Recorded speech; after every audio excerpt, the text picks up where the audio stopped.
Question number 17. A person stands on a spring balance at the equator. Point number A.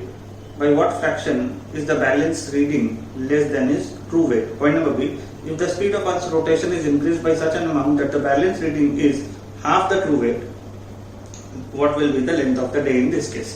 ठीक है, तो सबसे पहला पार्ट ए को सॉल्व करते हैं। पार्ट ए में ये बोला गया है कि अर्थ के इक्वेटर कौन सा होता है? ये यहाँ पे एक बैलेंस पे, स्प्रिंग बैलेंस पे एक इंसान खड़ा है। एक इंसान यहाँ पे खड़ा है, कहाँ?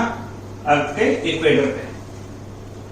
तो जब वो अर्थ के इक्वेटर पे खड़ा है तो वो एक चीज ऑब्जर्व कर रहा है कि उसका जो एक्चुअल वेट है उसके कंपैरिजन में ये स्प्रिंग बैलेंस जो है ये वेट कम शो कर रहा है। हो सकता है यहाँ पे ये किसी वेइंग मशीन पे स्प्रिंग बैलेंस में खड़ा है, जब ये इसका जो एक्चुअल वेट है जितना भी है उसके जगह पे ये वेइंग मशीन स्प्रिंग बैलेंस जो है ये कम वेट शो कर रहा है। तो कितना फ्रैक्शन से वो कम वेट शो कर रहा है इसके बारे में पूछा गया है। तो इसको सॉल्व करने के लिए दो मेथड हो सकता है। तो सबसे पहले हम लोग इजीएस्ट मेथड को लेकर के कोशिश करते हैं करने का। तो अगर ये इंसान यहाँ पे खड़ा है तो इसका ट्रू वेट डेफिनेटली इस डायरेक्शन में काम कर रहा होगा। इधर ट्रू वेट कितना होगा? mg। इस डायरेक्शन में ऑपोजिट डायरेक्शन में यहाँ पे काम कर रहा होगा नॉर्मल डायरेक्शन, जिसको r या n लिख सकते हैं। ये क्लियर? ऐसा होना चाहिए। बट एक बात और समझना होगा कि अगर ये mg is equal to n होता तो डेफिनेटली इस केस में जो एक्चुअल वेट है वही नॉर्मल रिएक्शन पे भी दिखाता है, यानी बैलेंस रीडिंग पे आता। बट हम लोगों को पता है कि अर्थ अपने एक्सिस पे भी इस तरह से रिवॉल्व होता है। तो ऑब्वियसली अगर ये अपने एक्सिस पे रिवॉल्व हो रहा है इस तरीके से और इस तरह से इसका अगर रोटेशन है तो डेफिनेटली अगर ये सर्कुलर पाथ में जा रहा है, अर्थ एक सर्कुलर पाथ पे ट्रैवल करने में एक पॉइंट से फिर उसी पॉइंट तक वापस आने में कितना टाइम लेता है? 24 आवर्स। ठीक है, तो इस कंडीशन में पता है कि अगर ये सर्कुलर मोशन में जाएगा तो यहाँ एक और बाहर की तरफ में फोर्स क्रिएट होगा which is mv² by r। इसको हम लोग लिख सकते हैं mr ओमेगा स्क्वायर। लिख सकते हैं?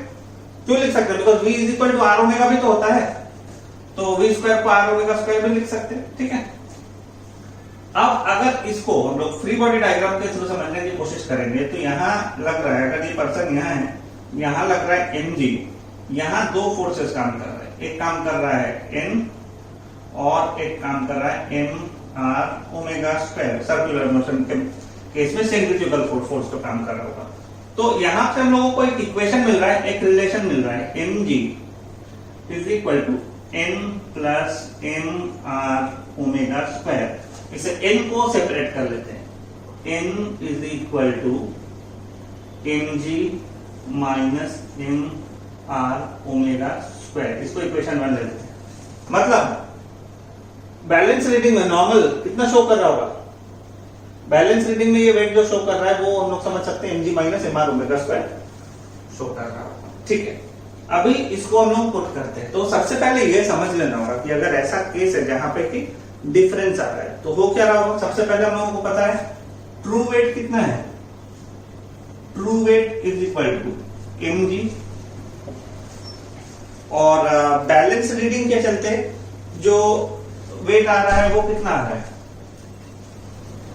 स्प्रिंग बैलेंस रीडिंग ये कितना आ रहा है? Is equal to n is equal to mg minus mr omega square.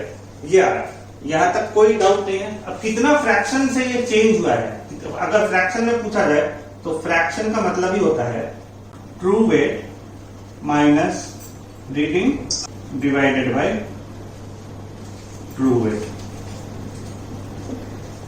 True weight इसका कितना है? mg माइनस रीडिंग कितना आ रहा है?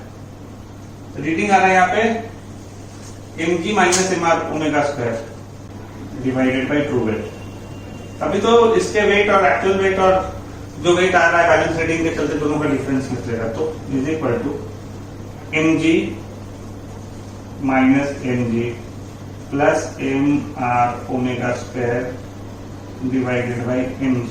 यहाँ पे हम लोग m कॉमन ले सकते हैं, सब में तो m कॉमन लेते हैं या mg कॉमन ले लेते हैं। एक काम करते हैं, ठीक है, तो m g minus m g तो यहाँ कैंसिल ही हो जा रहा है, तो is equal to M R omega square divided by m g. इसका मतलब यहाँ पे आ रहा है is equal to r omega square divided by g. अगर अर्थ के बारे में बात कर रहे हैं तो रेडियस यानी आर कितना होता है is equal to 6400 into 10 to the power 3। Omega का वैल्यू पता है कितना होता है 2 पाई बाई टी, इसका स्क्वायर होगा एंड डिवाइडेड बाई जी। इसको अगर फर्दर सॉल्व करेंगे तो आएगा is equal to 6400 into 10 to the power 3 into, इसको हम लोग कर सकते हैं 2 पाई डिवाइडेड बाई 24 इंटू 60 करते हैं टाइम पीरियड को, क्योंकि अर्थ एक चक्कर पूरा करता है 24 आवर्स में, इंटू 60 करेंगे तो मिनट में आ जाएगा, इंटू 60 करेंगे तो सेकंड में आ जाएगा, और डिवाइडेड बाई जो नीचे जी है, जी का वैल्यू हम लोग पकड़ लेते हैं यहाँ पे 10 divided by 10।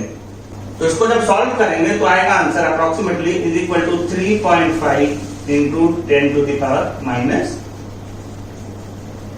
3। If the speed of Earth's rotation is increased by such an amount that the balance reading is half the true weight, what will be the length of the day in this case? अभी question में बोल रहा है कि अर्थ जिस speed से चारों तरफ में रोटेट करता है, अगर उसका स्पीड बहुत ज्यादा कर दिया जाए और इतना ज्यादा कर दिया जाए अर्थ का स्पीड कि यहाँ पे वो इंसान का जितना बैलेंस पे रीडिंग दिखा रहा है वो पहले मतलब ओरिजिनल ट्रू वेट के कंपैरिजन में हाफ दिखने लगे। यानी ये अगर 100 किलो इस इंसान का वेट है, बॉडी वेट है, तो ये 50 किलो दिखने लगे। कब? जब ये स्पीड बढ़ा दिया जाए अर्थ के रोटेशन का। तो वैसे कंडीशन में जब इसका एक्चुअल वेट से आधा दिख रहा हो बैलेंस रीडिंग में वेट, तो कितना स्पीड से वो चल रहा होगा, यानी कितना टाइम लगेगा उसको एक रेवोल्यूशन कंप्लीट करने में। 24 आवर्स में अर्थ एक रेवोल्यूशन कंप्लीट करता है। अगर स्पीड बढ़ा दिया जाए तो डेफिनेटली 24 आवर्स से कम टाइम में वो एक रेवोल्यूशन कंप्लीट कर लेगा अर्थ। यानी दिन और रात का जो टाइम है वो अब कम हो जाएगा। क्यों? क्योंकि स्पीड बढ़ गया। 24 घंटे में एक चक्कर पूरा करता है।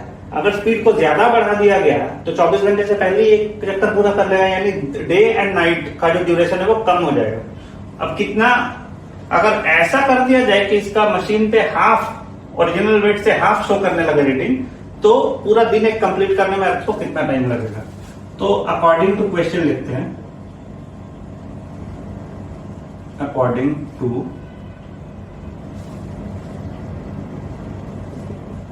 बैलेंस रीडिंग जो आ रहा है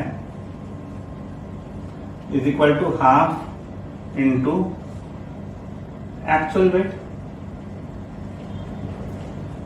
balance reading is equal to half into actual weight. इसका मतलब बैलेंस रीडिंग कितना आ रहा है? रीडिंग यहाँ पे पता था, क्वेश्चन में आ रहा था mg minus M are omega square. तो यहाँ पे इसको लिख सकते हैं mg minus M are omega square is equal to half into actual weight is mg।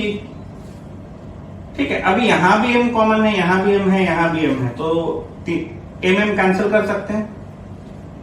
तो हम लोग, या इसको हम लोग ऐसे भी लिख सकते हैं कि mg यहां लेते हैं और ये वाले हाफ mg को इधर लेके आते हैं, minus half mg is equal to M R omega square. कोई प्रॉब्लम नहीं है। mg में से हाफ mg, सॉरी यहाँ हाफ mg ऐसा होगा, mg में से अगर हाफ mg सब्ट्रैक्ट हो जाता है तो कितना बचेगा? Half mg is equal to M R omega square. ये m से ये m कैंसिल, तो g is equal to 2 R omega square.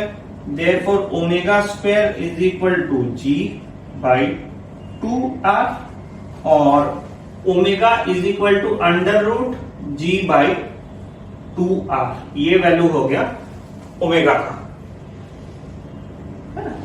ये वैल्यू हो गया ओमेगा का। इसको फर्दर अगर हम लोग सॉल्व करना चाहें तो g की जगह पे वैल्यू रखेंगे 10 एंड 2 इंटू रेडियस कितना है 6400 into 10 to the power 3 under root रख सकते हैं इज इक्वल टू, इसको ऐसे भी लिख सकते हैं या इसको फर्दर सॉल्व करते हैं, आगे सॉल्व कर लेंगे। सेकंड पॉइंट है, हम लोगों को पता क्या है, omega is equal to 2 pi by T, ये होता है। Therefore t is equal to 2 pi by omega is equal to, हम लोग इसको क्या कर सकते हैं, is equal to 2 pi divided by omega का वैल्यू कितना है, under root G by 2r।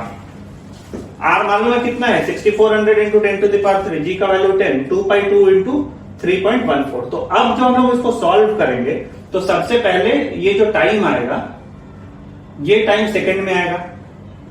Second को अब हम लोग 60 से डिवाइड कर देंगे, ये यहाँ पे सेकंड में आएगा, वैल्यू पुट करेंगे तो फिर is equal to divide by 60 करेंगे तो ये मिनट में हो जाएगा, और उसके बाद उसको फिर is equal two divided by 60 करेंगे तो ये आर में कन्वर्ट हो जाएगा, और अप्रोक्सीमेटली जो वैल्यू आएगा वो आएगा 2r। सॉल्व करने के बाद, सॉल्व करने में कुछ भी नहीं करना है, 2 इंटू पाई की जगह पे 3.14, अंडर रूट में जी का वैल्यू इज 10 और डिवाइडेड बाई 2 तो 2 ही रहेगा, आर को हम लोग ले लेंगे 6400 इंटू 10 टू द पावर 3। तो जब इसको सॉल्व कर लेंगे तो जो आंसर आएगा वो सेकंड में आएगा, सेकंड में आने के बाद में उसको डिवाइड बाई 60 करेंगे तो मिनट में हो जाएगा, फिर उसको डिवाइड बाई 60 करेंगे तो आर में आ जाएगा। ऑब्वियसली आर में ही होगा ना जो ये कंप्लीट करेगा, उसको सेकंड में रख के फायदा नहीं है, क्योंकि पहले 24 आवर्स में कंप्लीट करता था एक चैप्टर, अब ये 2 घंटे में ऑलमोस्ट एक चैप्टर कंप्लीट कर लेगा।